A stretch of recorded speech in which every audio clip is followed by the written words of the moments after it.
নামাজের সময় ছবি তোলা হইল না, মানুষে কি করে দেখবো যে আমরা নামাজ পড়ছি কিনা? সবাই তো বলে সুরেশ্বরের ভক্তেরা নামাজ পড়ে না, এটা তাই সত্য? সত্য না। আমরা সবাই নামাজ পড়লাম, আমরা যে নামাজ পড়লাম এটা তো আল্লাহ দেখছে। যদি জিজ্ঞাসা করে কেউ যে সুরেশ্বর লোকের নামাজ পড়ে না, তাইলে তোমরা বলবা যে হ্যাঁ আমরা নামাজ পড়ছি, সাক্ষী আছে। আমাদের নামাজের সাক্ষী আছে কে? আল্লাহ এবং আল্লাহর ফেরেশতা এবং জনগণ, এবং আমাদের যে পীর সেও সেই জামাতের ছিল, সেও সাক্ষী আছে। কথা যদি তোমরা বলো তাইলে যত লোকেই বলুক যে নামাজ পড়ে না, তাতে কিছু আসে যায় না, তাতে কিছু হবে না। তবে তোমরা নামাজের সময় ওদের জন্য, জামা কাপড়ের জন্য, কোনো কিছুর জন্য অপেক্ষা করো না। সুরেশ্বরী এমন সময় গেছে, সুরেশ্বরী বলছে যে তারাও নামাজের সময় হয়ে গেছে। লোকেরা বলতো যে হুজুর ওযু গোসল তো আমাদের নাই, কিছু লাগবে না, তোমরা দাঁড়াই। তোমার সুরেশ্বরী পিছনে সমস্ত নামাজ দাঁড়াই পড়ছে। এটা সবেরই জানা আছে এবং আমরা শুনছি। আমরা তো যা ভক্তরা ছিল আগে যারা, তাদের কাছে শুনছি, যদিও না দেখছি, কিন্তু বিশ্বাস করি কথা সত্য। তোমরা জন্ম তারিখে তোমরা উপস্থিত হয়েছ, সবাই আসছ, কালকে তারিখ চলে গেছে, সব লোক চলে গেছে, এখন তোমরা কয়েকজন লোক আছো। এদের কাছে আমার বলবার এটুকুই কথা, 70 বছর পরে তোমরা আমার জন্ম তারিখ করলা, 70 বছর পরে জন্ম তারিখ করলা। আমার এখন নতুন জন্ম হইল, আমাকে নতুন পোশাকে তোমরা সাজাইলা। যুবক বয়সে যে পোশাক পরে পরিধান করে সেই পোশাক আমাকে পরিধান করাইলাম। কিন্তু আমি তখন কি ভাবছিলাম যে আমি কোথায় ছিলাম, কোথায় আসছি, এবং এখন আমার যে পোশাক পরানো হইল, এই পোশাক তো আরো 25 বছর 30 বছর আগেই আমার ছিল, কিন্তু আজকে তো এই পোশাকের সময় না। আজকে তোমরা আমাকে এই পোশাক পরাইলা 70 বছর বয়সে, 74 বছর বয়সে এই পোশাক পরাইলাম। আমি আল্লাহর দরবারে হাজার শুকর করলাম। আমি গত বছর এই দিনে আমার মিনিমান অবস্থা, মরার অবস্থা, হাসপাতালে হিসাবে ছিলাম। তোমরা সবাই আমার জন্য কান্নাকাটি করছো। আল্লাহ তাআলা কিভাবে আবার তোমাদের নিয়ে আমার এই সময়টাকে আবার সম্বর্ধনা করলো, সৌন্দর্য করলো, তোমরা সবাই উপস্থিত হইলা। এখন কালকে হয়ে গেছে তোমাদের জন্ম দিবস, বহুত সম্বর্ধনা, বহুত সৌন্দর্য, বহুত আনন্দ উৎসব তোমরা করছো। আজকে তো সবই চলে গেছো, প্রত্যেক লোক আছে মুসলিম আছো তোমরা। আজকের দিনে তোমাদের সাথে আমার এই কথা, আবার তোমরা যারা যারা আছো এখন সবের ছবি আমি ক্যামেরায় ধরে রাখতে চাই। যারাই আছো সবই তো চলে গেছে। আমার আগে ইচ্ছা ছিল আমাদের ভক্তদের মধ্যে যারা আসে এবং সুরেশ্বরের জন্য যারা দান প্রাণ দেওয়ার জন্য সবসময় তারা কত আসে, কত কষ্ট করে, কত বিদেশ থেকে তারা আসে আবার সুরেশ্বরীর নাম নেবার জন্য এখানে উপস্থিত হয়। তো তাদের চেহারা কি ছিল এটা যেন ভবিষ্যতে তোমাদের ছেলেপেলেরা বা তোমরা চলে গেলেও, আমরা চলে গেলেও যারা থাকবে তারা যেন এটা দেখতে পারে এবং দেখা চিহ্নিত করতে পারে যে ওই লোক আমাদের পিতা ছিল, ভাই ছিল, বাপ ছিল, এরকম চিহ্নিত করতে পারে। তখন তারা, তোমরা দুনিয়াতে থাকবা না, তোমাদের ছবি থাকবে, তখন তারা আল্লাহর নামে শুকর করতে পারবে, আল্লাহর কাছে শুকর করতে পারবে যে এই লোক আমাদের পিতামাতা ছিল। এই জন্য আমি বলছিলাম তোমাদের ছবিটা তুলে রাখবো। কালকে তুলছে যে ছবি, সেই ছবি তো সমাজের মাধ্যমে সমাজের মাঝে তোলা হয়েছে, সেই ছবিতে নির্দিষ্ট কোনো ছবি তোলা হয় নাই। এখন তোমরা যে কজন আসছো, এই কজন ছবিটা আমি ভালোভাবে ধরে রাখবার জন্য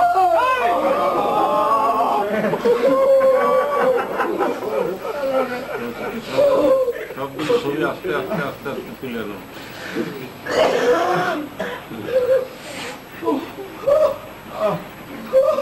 আর এই সুরেশ্বরকে তোমরা চিরদিনই প্রাণে রাখবা। আগে একটাই তারিখ ছিল, মাঘ মাসের 20 তারিখ, আর এখন তারপরে অগ্রহায়ণ মাসের 2 তারিখ, এরপরে হইল জ্যৈষ্ঠ মাসের দরবার সম্মেলন বিষাদিষ্ট। এরপরে আবার আমার বাবাদের কেবল ইন্তেকালের যে তারিখ, সে তারিখ 4 ভাদ্র। এখন আবার তোমাদের মাঝে আরেকটা তারিখ আসলো, জন্ম তারিখ। এই তারিখও তোমাদের মধ্যে উজ্জীবিত থাকবে এবং তোমরা এই তারিখ স্মরণ করিয়া তোমরা এখানে সমাবেত হইবা, এই আশাই আমার। তোমরা বলো, আমি যা বলি। যা সকালে উঠিয়া আমি মনে মনে বলি, সারাদিন আমি যেন ভালো হয়ে চলি। আদেশ করেন যাহা মোর গুরুজনে, আমি যেন সেই কাজ করি ভালো মনে। সকালে উঠিয়া আমি মনে মনে বলি, সারাদিন আমি যেন ভালো হয়েছি। আদেশ করেন যাহা মোর গুরুজনে, আমি যেন সেই কাজ করি ভালো মনে। এই যে সংকল্প, ছোটবেলায় আমরা এই কথাটা আদর্শ লিপিতে পড়ছি, তোমরাও মনে হয় পড়ছো, কিন্তু এই কথা যে আবাদত আমরা ফজরের সকালে ঘুম থেকে উঠিয়া যদি তোমরা এই কথা বলতে পারো, আমি যা বললাম, সকালে উঠিয়া আমরা মনে মনে বলি, সারাদিন আমি যেন ভালো হয়ে চলি। আমাদের সকালের প্রার্থনাই এটা। নামাজ যখন পড়ো, দর্শী পড়ো, তখন তোমরা মোনাজাত করো, মোনাজাত করে কি বলো, এই কথাটাই বলো। কিন্তু এই কবিতার মাধ্যমে যে কথা বলছি, তোমরা এটা পড়বা এবং এটা সবসময় মনে রাখবা। যাই হোক, এই কথাটা তোমরা স্মরণ রাখবা। তোমাদের আরবিতে মোনাজাত করতে হয়, এখন আমাদের ইসলামের নির্দেশ আমরা করতে হয়, কিন্তু আমাদের বাংলা এই মোনাজাত, এই কামনাই আমাদের সর্বশ্রেষ্ঠ সবার জন্য। সকালে ঘুম থেকে উঠে এটা বলবা যে সারাদিন আমি যেন ভালো হয়ে চলি। আদেশ করে মোর গুরুজনে, আমি যেন সেই কাজ করি ভালো মনে। কেমন? এটার অর্থ আছে, এই অর্থটাই আল্লাহ বলছে। তোমরা এটাই তোমরা মনে করো যে তোমার ভিতরে যে শয়তান আছে তোমাকে ধোঁকা দেয়, কিন্তু সকাল থেকে তোমাদের পিছনে শয়তান ধাবিত হয়। তখন আমাদের সাথে যে শয়তান আছে, সবার সাথেই আছে। আমাদের রিপুবান আছে, রিপুবানই আমাদের শয়তান।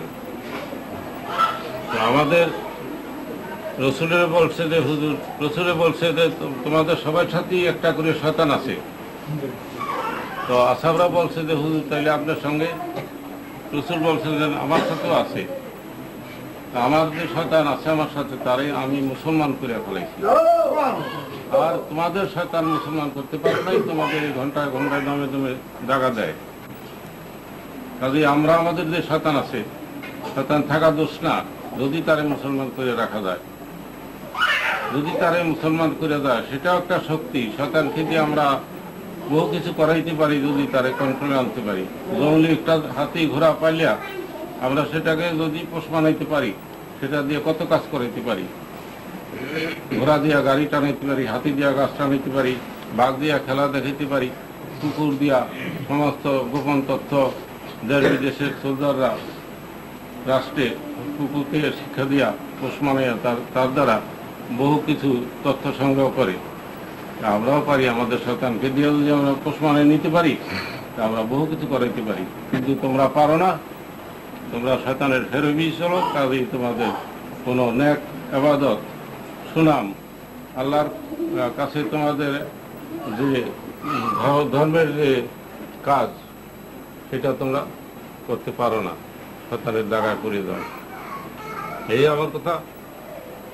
তোমরা শয়তানকে মুসলমান বানাইবা, তোমাদের ভিতরে যে শয়তান আছে তাইলে আর কোনো ভয় নাই।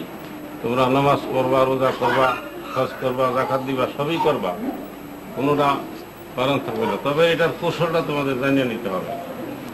নামাজ পড়িতে যদি চাহে কোনো জন পীর হইতে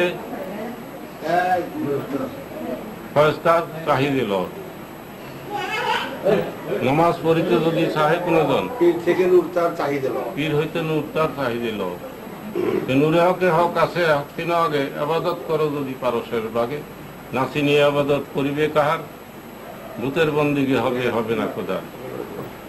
তোমরা পীর থেকে যদি নূর নিতে না পারো তাহলে তোমাদের নামাজ হবে না। নূরে হকে বলছে তোমরা নামাজ পড়তে চাও, যদি নামাজ পড়িতে যদি চাহে কোনো জন পীর হইতে নূর তার চাহিদে লর। এই কথাটা আমাদের জানা থাকতে হবে, কথাটা আমাদের মনে রাখতে হবে। এইটাকে আমরা অনুসরণ করতে হবে যে আমরা নামাজ পড়বো, পীরের নূর, পীরের থেকে নূর নিয়ে সেই নূর কি আর নূরে হক জিনিসটা কি। সেই নূরে হক লেখছে নূরে হকের হক আছে, হক চিনো আগে আবাদত করো যদি পারসের বাগে। চিনি আবাদত করিবে কাহার, ভূতের বন্দিগি হবে হবে না খোদা। সেই নূরে হক জিনিসটা যদি যে পর্যন্ত না চিনো, নূরে হক যে পর্যন্ত হাসিল করতে না পারো তাইলে তোমরা অসল, অক্ষম এবং তোমরা নিজেদের আল্লাহ থেকে তোমরা দূরে দূরে পতিত থাকবে। এখন সেই নূরে হক যদি তোমরা চিনতে হয় তাহলে কি করে চিনবে? নিজকে চিনিছে যে চিনিছে খোদা, এই রসুল বাণী শোনো মনে করে। তোমার যে নূরে হক তোমার অন্তরের ভিতরে, তোমার দিলের ভিতরে আছে, সেই নূরে হককে তোমার চিনতে হলে নিজকে চিনতে হবে, নিজকে চিনতে হবে। যেমন বলছে চক্ষু মুখ কর্ণ নাসা দরজা সকল বন্ধ করে একান্তই হুজুরি আমল। হুজুরি শিখিতে হয় হাজিরি দরকার, নিঃসনে রুজু হওয়া আবশ্যক তার। তাহলে তোমরা নিজের সাথে যদি রুজু হইতে পারো, চক্ষু মুখ কর্ণ নাসা দরজা সকল, তোমাদের ভিতরে যত দরজা আছে সব দরজা তোমরা বন্ধ করবে। কিভাবে বন্ধ করবে সেটা সন্ধান আছে, সেই সন্ধান জানিয়া সেটা বন্ধ করে তোমরা নিজের সাথে নিজের ইত্তেসাল করবে, নিজের সাথে নিজের রুজু হবে এবং সেখানে তোমাদের আর কিছু দুনিয়াতে কোনো স্মরণ থাকবে না। তো চক্ষু মুখ বন্ধ করে হুজুরি আমল, নিঃসনে রুজু হওয়া আবশ্যক তার। তোমরা সেই নূরে হককে চিনতে হইলে তোমাদের নিজকে চিনতে হবে, নিজের আত্মাকে চিনতে হবে, নিজের মুর্শিদকে চিনতে হবে, খোদাকে চিনতে হবে। তোমাদের তো সব নূরে হক কিতাব সবই পড়বা এবং এই কিতাব থেকে তোমরা সব কিছু সংগ্রহ করে নিবা। আর যদি কোনো কিছু তোমাদের দরকার হয় জানবার জন্যে, তোমরা তোমাদের ভাইদের ভিতরে, তোমাদের খলিফাদের ভিতরে যে জ্ঞাত আছে, অভিজ্ঞ আছে, তার কাছ থেকে তোমরা সেটা জানিয়ে নিবা। আর নূরে হক কিতাব যে পড়তে পারো, নূরে হক কিতাব সে পড়বা। যদি না বোঝো, সেটা যে বোঝে তার কাছ থেকে সেটা তোমরা সংগ্রহ করে নিবা। তোমাদের মনে কি চা তোমরা বলো। দাদা ভাই, আজকে আমাদের শুধু শুনতেই মন চাই আপনার, আপনি আমাদের কাছে শোনান। শাহানশাহের কাছে গোলামরা কি বলতে পারে, শুধু তো শোনার ইয়ার্জি থাকে। আমি ওই দিন বলছিলাম তোমাদের ভক্তি সম্বন্ধে, ওই দিন সবাই যখন বসছিল তখন সুরেশ্বরী ভক্তি সম্বন্ধে কি বলছে, নূরে হক কুঞ্জরে তোমরা পায়ে থাকো এবং সেটা তোমরা করো, করে তোমরা সেটা উপলব্ধি করো কি তোমরা জানো। এখানে ভক্তির মূল পথ সুরেশ্বরীর একটা একটু করে শুনতে চাই। সুরেশ্বরী নানু বাবা লেখছে নূরগঞ্জ নূরে, ভক্তিতেই সিদ্ধ হবে মনের বাসনা, ভক্তিতেই পূর্ণ হবে নানা উপাসনা। ভক্তিতেই তিনকটা হইবে পর্বত, ভক্তিতেই দূরে যাবে মনের কল্পত। ভক্তিতেই পাপ তাপ মার্জন হইবে, ভক্তিতেই ব্যাগতিক শরীর না রবে। ভক্তিতেই শক্তি হবে পাষাণ প্রখণ্ড, ভক্তিতেই খণ্ড করে লিখন নির্বন্ধ। অভক্তিতে মিথ্যা হয় সত্য গুরুজন, ঘাসে ভক্তি পামে মুক্তি রুমের কথা। পীর যদি ঘাস হয় ভক্তি করো তাই, ঘাসে ভক্তি পাবে যাবে না মিথ্যায়।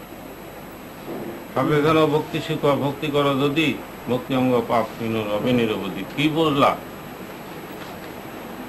ভক্তি সম্বন্ধে যে বললো, তোমাদের ভক্তি তোমরা করো, যে ভক্তি তোমরা করতেছ সুরেশ্বরীকে, জানু বাবাকে, সেই ভক্তির দ্বারা তোমাদের কি উপলব্ধি হয়? তোমাদের কি উপলব্ধি হয়? নিশ্চয়ই তোমরা ভক্ত, তোমাদের উপলব্ধি আগে হবে, তারপরে যাকে ভক্তি করো তার উপলব্ধি হবে পরে, তো আগে তোমাদের উপলব্ধি হবে। কিন্তু তোমাদের কি উপলব্ধি হয় তোমরা সেটা বলতে পারো না। তোমাদের ভক্তি করো, তোমার পীরকে, সুরেশ্বরীকে, জানু বাবাকে তোমরা অনবরত ভক্তি করে আসতেছ, কিন্তু ভক্তি করলে তোমাদের মনে কি শান্তি পাও? সুরেশ্বরী বাবা লেখে, ভক্তিতেই সিদ্ধ হবে মনের বাসনা। তোমরা যদি কোনো বাসনা করি আয়া থাকো, তোমরা ভক্তি যদি করতে পারো, ভক্তির মাধ্যমে থাকতে পারো, তবে সুরেশ্বরীর রহমত তোমাদের মনের বাসনা পূর্ণ হবে। যেমন নেয়ামত বর্ষণ হয় বা আকাশের বৃষ্টি বর্ষণ হয়, তখন সেই বর্ষিত জিনিসটা মাটিতে মিশে যায়, সেটাকে ধরে রাখতে হইলে ভাণ্ড পাততে হয়। সেই ভাণ্ড যদি তোমরা পাতো, তাইলে সেখানে বৃষ্টির পানি পড়ুক, গাছের রস পড়ুক, সেটা জমা হয়, তখন সেটা তোমরা ভক্ষণ করতে পারো। আর যদি ধরে রাখতে না পারো, তাইলে সেই জিনিসটা দ্বারা তোমাদের কোনো কাজ হয় না, তোমরা সেটাকে ভক্ষণ করতে পারো না, সেটার গুণাগুণ তোমরা উপলব্ধি করতে পারো না।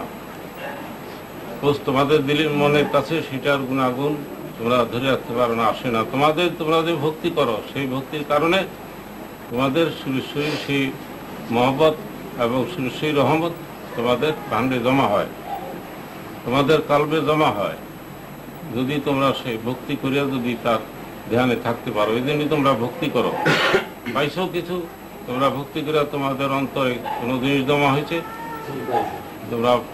তোমরা জানো, তোমরা বলতে পারো যে তোমরা ভক্তি করো সুরেশ্বরীকে, তোমাদের অন্তরে কি জমা হয়েছে, তোমাদের ভাণ্ডে কি জিনিস জমছে, সুরেশ্বরী কি রহমত তোমাদের ভাণ্ডে জমা হয়েছে ভক্তির মাধ্যমে। তো ভক্তিতেই পূর্ণ হবে নানা উপাসনা, ভক্তিতেই তিনটা হইবে পর্বত, ভক্তিতেই দূরে যাবে মনের কল্পত। তোমরা যদি ভক্তি করে সুরেশ্বরীর খেয়াল করে তোমরা মাদার শরীফে বসো বা আমার দরবারে বসো, তখন তোমাদের সবকিছু মনের কল্পনা দূর হয়ে যায়। এখন তোমরা কি করতা?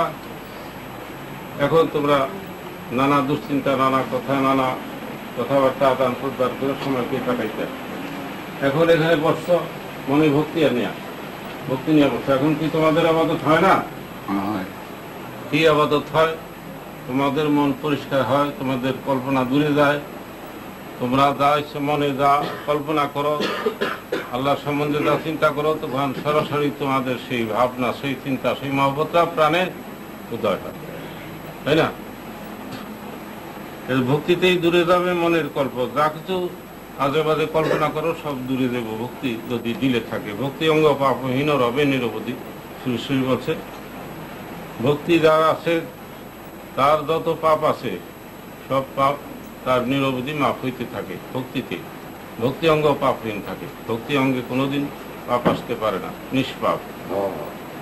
তো তোমরা নামাজ পড়ো, রোজা করো, ইবাদত করো নিষ্পাপ থাকবার জন্যে, কিন্তু সেটা সন্ধান হইল নিষ্পাপ থাকতে হলে ভক্তি অর্জন করতে হবে, আদব করতে হবে। ভক্তির একটা শাখা হইল আদব। তোমরা যদি মান্য না করো, এক ভাই আরেক ভাইকে না মানো, পীরকে তোমরা ভক্তি না করো, তোমাদের খলিফাকে তোমরা ভক্তি না করো, খলিফার আদেশ উপদেশ তোমরা গ্রহণ না করো, তাহলে তোমাদের অধপতন হবে এবং তোমরা কামিয়াব হইতে পারবে না। যা তোমরা চাও, আশা করো আল্লাহর কাছ থেকে, অলি আল্লাহর দরবার থেকে, সেটা পাইবার জন্য একমাত্র ভক্তিই হইল মূল জিনিস। ভক্তিতেই ব্যাগতিক শরীরে না রবে, ভক্তিতেই পাপ তাপ মার্জন হইবে। যদি তুমি ভক্তি রাখতে পারো, তোমার শরীরে ব্যাগতিক ব্যারাম আজার, রোগ শোক কোনোটাই স্থায়ীতে পারবো না, শরীরে থাকতে পারবো না। ভক্তিতেই শক্তি হবে পাষাণ প্রখণ্ড, ভক্তিতেই খণ্ড করে লিখন নিবন্ধ। যা কিছু তোমার তকদিরে লেখা আছে, যা কিছু তোমার হবেই হবে, এমন জিনিসকে যেটা সেটাকে তকদির বলে। মানুষে বলে না যে তকদিরে যা ছিল তাই হবে, তাই হয়েছে। সেই তকদিরকে খণ্ডন করতে আমাদের যে জিনিসের দরকার সেটা হলো ভক্তি। তোমার যদি তকদিরে থাকে যে তোমার ভবিষ্যতে তোমার অর্থ থাকবে না, টাকা পয়সা থাকবে না, সংসারে তোমাদের কোনো উন্নতি থাকবে না, এরকম যদি তকদিরে থাকে তাহলে সেটা খণ্ডন হবে কি দিয়া? ভক্তি দিয়া। অভক্তিতে মিথ্যা হয় সত্য গুরুজন, ভক্তিতেই খণ্ড করে লিখন নির্বন্ধ ভক্তিতেই। অভক্তিতে মিথ্যা হয় সত্য গুরুজন, ঘাসে ভক্তি পাবে মুক্তি রুমের কথন। তো সেই ভক্তি তুমি যদি ঘাসকে করো তাইলে তোমার মুক্তি কি করে হবে? ঘাসে তো তোমাকে মুক্তি করাইতে পারবো না, ঘাসের কোনো ক্ষমতা নাই। আছে কোনো ক্ষমতা? কিন্তু সেখানে তোমার কাজ করবে কি? সেই ভক্তিতে। গাছের কোনো ক্ষমতা নাই। আমরা যা কিছু করি জগতে, যা কিছু আমল করি, তা কিছু আমল করি, সেই আমলটা আমাদের ভক্তির উপরেই সেটার ফলাফল। তো পীর যদি ঘাস হয় ভক্তি করো, তার ঘাসে ভক্তি পাবে, মুক্তি যাবে না মিথ্যায়। এই জন্য বলছে অনেক মুরিদান, অনেক ভক্তেরা পীর ধরিয়াও তারপরে তাদের মনে দুর্বলতা আসে, কি পীর ধরলাম, আমাদের তো কোনো কাজ হইতেছে না। তখন ঈশ্বর শুয়ে বললো যে না, তোমরা যে সেই কথা মনে আনো সেটা তোমাদের ভুল, কিন্তু পীরের ভক্তির গুণেই তোমার কাজ হবে। তোমার কাজ, তোমার শক্তি তোমার অন্তরে, তোমার কলমে সেই শক্তিটা অর্জন করিয়া তোমার সেই শক্তি দ্বারা তুমি সব কিছু করতে পারবা। কিন্তু তুমি যদি সেটা অর্জন করতে না পারো, সেটা অর্জন করতেই তোমার ভক্তির দরকার। সেটা ঘাস হোক আর ঘর হোক, গাছ হোক, যে কোনো জিনিসই হোক, সেটার কোনো তোমার তারতম্য কোনো দরকার করে না, বা সেটা কিছু করতে পারে না, করে শুধু ভক্তিতে। কেমন হাফেজ হেন ভক্তি শিখ, ভক্তি করো যদি, ভক্তি অঙ্গ পাপহীন রবে নিরবধি। হাফেজ দেওয়ান হাফেজের কথা আছে যে সে খুব ভক্ত ছিল,